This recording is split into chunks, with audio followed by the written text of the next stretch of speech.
행복하고 싶은데 행복하지 않을 때 절대로 포기하지 말아야 할 것들.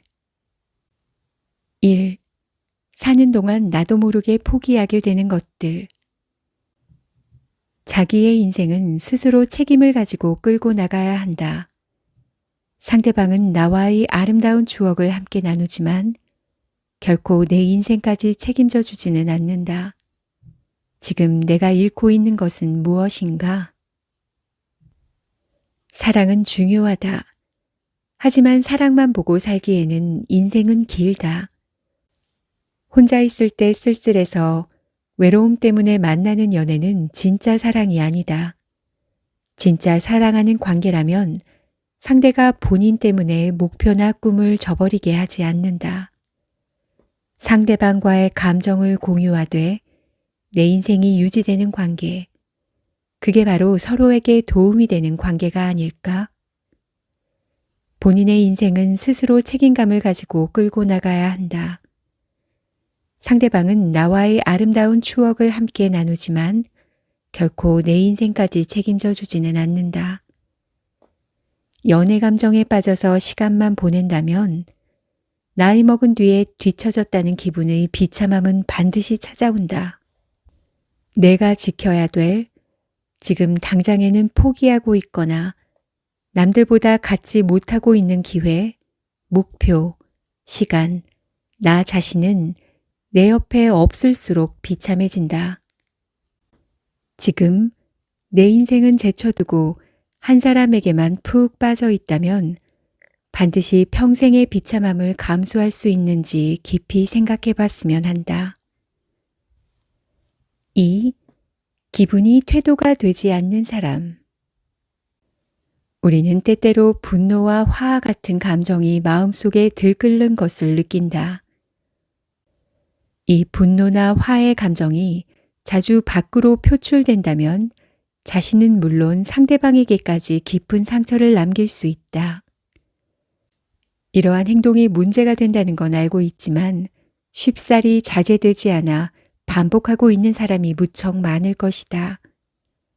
화를 내고 나서 뒤늦게 후회를 해도, 그래서 막상 고쳐보려 해도 사실 쉽지가 않은 게 바로 분노의 감정을 컨트롤하는 일이다.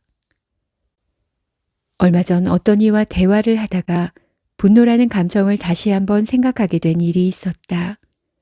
어떤 일로 욱하는 모습을 보였는데 상대가 이렇게 비유하며 설명해 주었다. 이렇게 둘이서 대화를 할 때든 다른 누군가와 함께하는 자리에서든 지금과 같은 모습을 보이는 건 왜 그러는 건지 생각해 본 적이 있어? 본인이 주체를 하지 못해서일까? 원래 그런 사람이어서일까? 그것도 아니면 나에게는 자제하지 않아도 된다고 생각해서 그러는 걸까? 그러면서 예의와 격식을 차려야 할 누군가와 함께 있을 때도 그럴 수 있느냐, 그럴 수 있을 것 같느냐라고 물었다. 정말 중요한 자리에서 화나고 기분이 안 좋다고 해서 필터링하지 않고 머릿속에 말 그대로 내뱉을 수 있는지, 회사 최고 임원 앞에서도 그럴 수 있는지를 묻는데 많은 생각이 들었다. 왜냐하면 이제껏 한 번도 중요한 자리에서 그랬던 적이 없고 앞으로도 그럴 수 없을 것 같았기 때문이다. 그때 많은 걸 깨달았다. 나의 욱하는 태도는 상대를 봐가면서 하는 행동이었다는 것을, 그리고 이 행동은 스스로 통제할 수 있는 문제였음을. 그래서 그때부터는 감정을 다스리기 위해서 많은 노력을 했다. 불쑥 화가 치밀어 오르려 할 때면 한 번쯤은 자신에게 이렇게 물어봤으면 좋겠다. 정말 중요한 자리에서도 이 화를 뱉을 수 있는지, 매우 중요한 사람 앞에서도 이러한 태도를 보일 수 있는지, 답은 정해져 있을 것이다. 3. 매력을 인생의 무기로 바꾸는 기술. 많은 경우 사람은 타인과의 관계 속에서 자신의 가치를 확인하려고 한다. 누군가의 관심을 끌거나 인기 있기를 바라기도 하고, 그렇게 상대에게 소중한 존재가 되기를 원한다.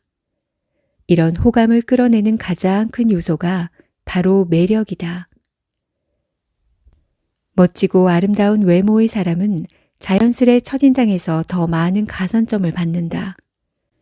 하지만 좋은 첫인상이 오래도록 유지되게 하는 힘은 외모 그 너머에 있다고 생각한다.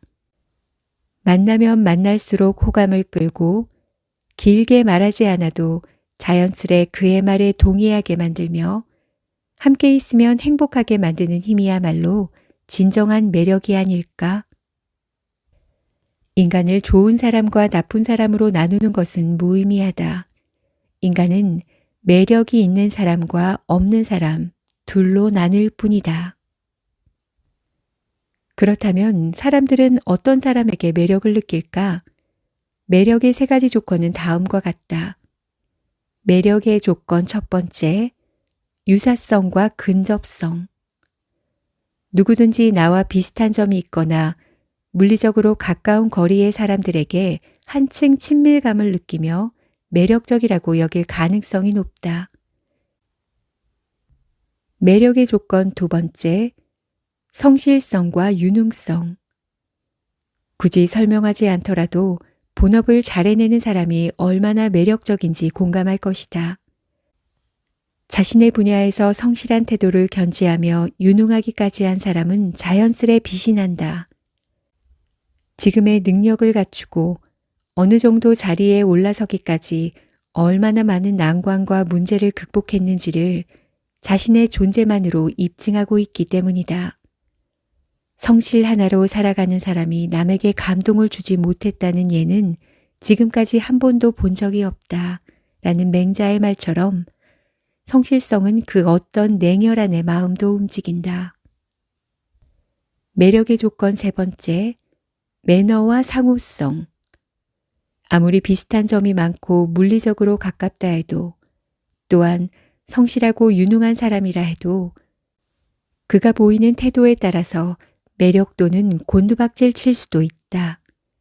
주변 사람에게 예의 없이 대하거나 자기 자신밖에 모르고 오만하다면 천년의 관심도 싸늘하게 식을 것이다.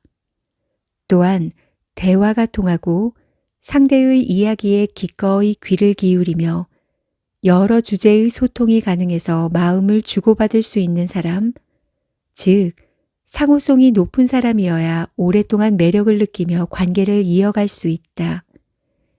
그렇기에 사람의 매력을 결정짓는 요소는 매너와 상호성이 가장 중요하다고 생각한다. 사람의 매력은 그 사람 특유의 매너와 타인에 대한 태도, 밝은 분위기가 좌우한다. 자연스럽게 다정한 행동을 하는 사람의 매력은 그 누구도 절대 이길 수 없다. 나를 매력적인 사람으로 만드는 방법은 결코 어렵지 않다. 타고나기를 내성적인 성격이라 해도 약간은 다정한 태도를 취할 것. 사소한 약속이어도 어기지 않고 최소한의 예의는 꼭 지킬 것.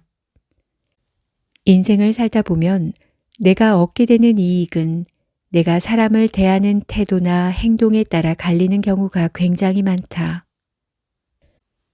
다가가고 싶은 사람이 있을 때나 누군가 나에게 다가올 때 그 낯설고 어색한 순간의 차가운 분위기는 최소한의 예의를 차린 다정한 태도만으로 충분히 깨버릴 수 있다.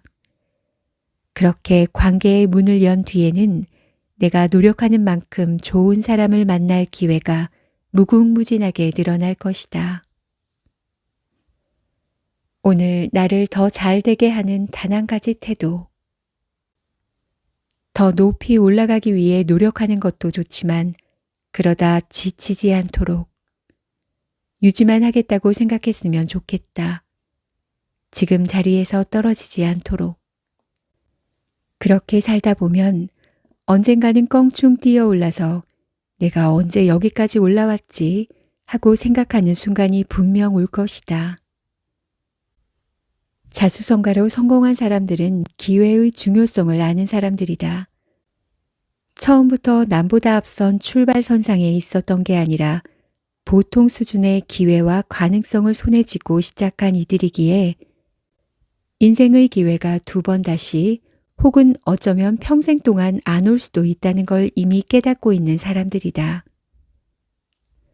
그렇기에 기회를 한 번이라도 잡고 성공해 본 사람은 처음 상태에서 지금의 위치에 오르기 위해서도 엄청나게 많은 노력을 했겠지만 그 위치에 올라서고 나서는 최소한 다시 밑바닥으로 떨어지지 않도록 유지하기 위해 계속 달려나가고 있다.